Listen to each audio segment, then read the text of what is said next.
A reading from the book of the prophet Jeremiah. In those days, the princes said to the king, "Jeremiah ought to be put to death. He is demoralizing the soldiers who are left in this city, and all the people, by speaking such things to them.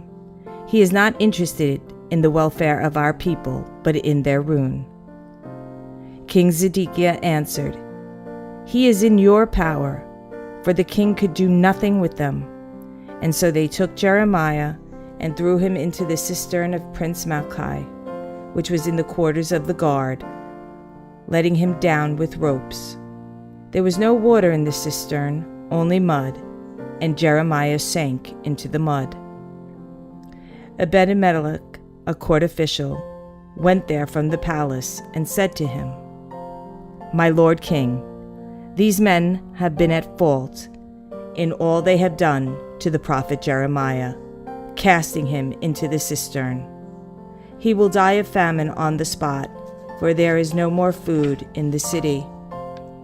Then the king ordered Ebed-Melech the Cushite to take 3 men along with him and draw the prophet Jeremiah out of the cistern before he should die.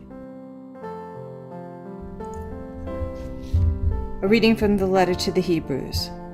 Brothers and sisters, since we are surrounded by so great a cloud of witnesses, let us rid ourselves of every burden and sin that clings to us, and persevere in running the race that lies before us, while keeping our eyes fixed on Jesus, the leader and perfecter of faith.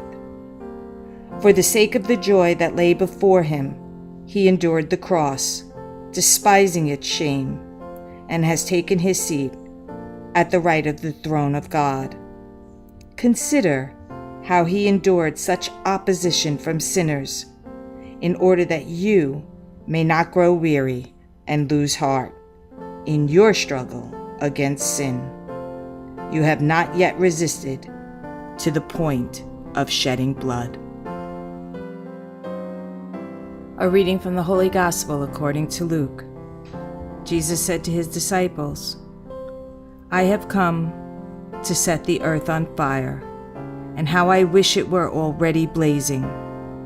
There is a baptism with which I must be baptized, and how great is my anguish until it is accomplished. Do you think that I have come to establish peace on the earth? No, I tell you, but rather division. From now on, a household of 5 will be divided, 3 against 2, and 2 against 3. A father will be divided against his son, and a son against his father, a mother against her daughter, and a daughter against her mother, a mother-in-law against her daughter-in-law, and a daughter-in-law against her mother-in-law."